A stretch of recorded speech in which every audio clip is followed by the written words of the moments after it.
நாளைய தினம் டிசம்பர் 6. இந்த டிசம்பர் 6 இருக்குது, அது பாபர் மசூதி இடிக்கப்பட்ட நாள். இந்த நாள்ல நீங்க அதிகமா துவா செய்யுங்க. நம்ம போராட்டம் பண்றோம். நீங்க எல்லாம் கேட்கலாம், அப்ப இடிச்ச பள்ளி அதை முடிஞ்சிருச்சு, ஏன் நம்ம போராட்டம் பண்ணிக்கிட்டு இருக்கோம்? அந்த பள்ளி இடிச்சுட்டாங்க. அல்லா நான்னா அதே இடத்துல பள்ளி வரும். அல்லா நினைச்சா ஒரு நொடி பள்ளி வந்துடும். இருந்தாலும் இந்த பள்ளியை ஏமாத்தி அழிச்சதை போல மற்ற பள்ளியையும் இடித்து விடக்கூடாது.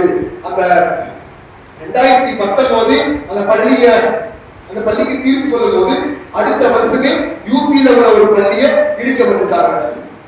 இதுல ஒரே ஒரு விஷயம் மட்டும்தான். என்ன விஷயம்னா, நமக்கும் அல்லாஹ் மத்தியில தொடர்பு சரியாக இருந்தால், நம்முடைய ஈமான் தொழுகை வழக்கம் எல்லாம் சரியா இருந்தால், நம்முடைய எல்லா விஷயங்களும் சூழ்நிலையோட எல்லா விஷயமும் சரியாகிவிடும். இதுதான் முதலாவது விஷயம். நம்ம இடத்துல இருக்க வேண்டிய ஒரே ஒரு விஷயம், பள்ளிகள் எல்லாம் இணைக்கப்படுகிறது. காரணம் என்னவென்று கேட்டால், நமக்கும் அல்லாஹ்வுக்கும் தொடர்பு சரியாக இருந்தால் எந்த பள்ளிகளையும் இடிக்க யாரும் முன் வர மாட்டாங்க. இரண்டாவது ஒற்றுமை. நமக்கு மத்தியில எந்த அளவுக்கு ஒற்றுமை இருக்காங்க அதை பார்க்கலாம். ஒற்றுமை இருக்கானா இல்லையா? ஒற்றுமையா இல்லை என்று கேட்டால் பள்ளி இடிச்சா ஒண்ணு கேட்க மாட்டா, அவன் அங்கிட்டு கத்துவான், இது இங்கிட்டு கத்துவான். இரண்டாவது விஷயம் ஒற்றுமை இருக்கணும். முதலாவது விஷயம் தக்குவா இருக்கணும். அல்லாஹ்வுக்கும் நமக்கும் மத்தியில தக்குவா இருந்தா நம்மள எந்த டார்ச்சரும் பண்ண மாட்டோம், அல்லாஹ் பார்த்துக்குவோம். அதே மாதிரி இரண்டாவது விஷயம் ஒற்றுமை நமக்கு மத்தியில இருந்தால் யாரும் நம்ம அசைக்க கூட முடியாது. கூறியவர்களே, நாம் எல்லாம் ஒரே ஒரு விஷயம் தெரிஞ்சுக்கணும். அங்கேதானே இடிக்கிறா, டெல்லியில யூபியில தானே இடிக்கிறா பள்ளிய. நம்ம தமிழ்நாட்டுல வந்துட முடியாது.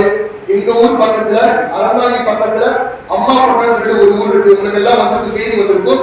அம்மா பட்டணத்துல 50 வருஷத்துக்கு முன்னாடி கட்டின பள்ளிய போன மாசமா முந்தின மாசம் இடிச்சிருக்கான். காரண கேட்கும் சொல்றா, இது மாதிரி இந்த பள்ளி 60 வருஷத்துக்கு முன்னாடியே இங்க ஒரு கொலை இருந்துச்சு, அரசாங்கம் சம்பந்தப்பட்ட ஒரு கொலை இருந்துச்சு, அந்த கொலைத்தை உங்க ஆக்கிரமிச்சு தான் பள்ளியை கட்டியிருக்காங்க. என்னடா தலைவருங்க, 50 வருஷம் அதுக்கு முன்னாடி எதுவுமே சொல்லல. இல்ல எங்களோட இடம் சொல்லலாம்.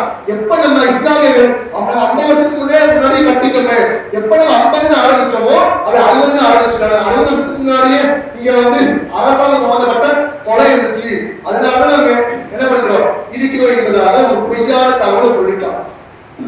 பள்ளி மட்டும் இடிக்கப்படல, அங்க இருக்கக்கூடிய 60 வீடுகளை இடிச்சுட்டான். போகும்போது இந்த பத்துஷா அட்டிக்கல சரி, நாங்க உங்களுடைய சேட்டைகளை எல்லாம் நாங்க பார்த்துக்கிட்டு தான் இருக்கிறோம். ஒரு நாள் நாங்க குடிப்போம். ஒரு நாள் அவர்களை நாங்கள் குடிக்கும் போது அந்த குடி அவர்களால் தாங்க முடியாது.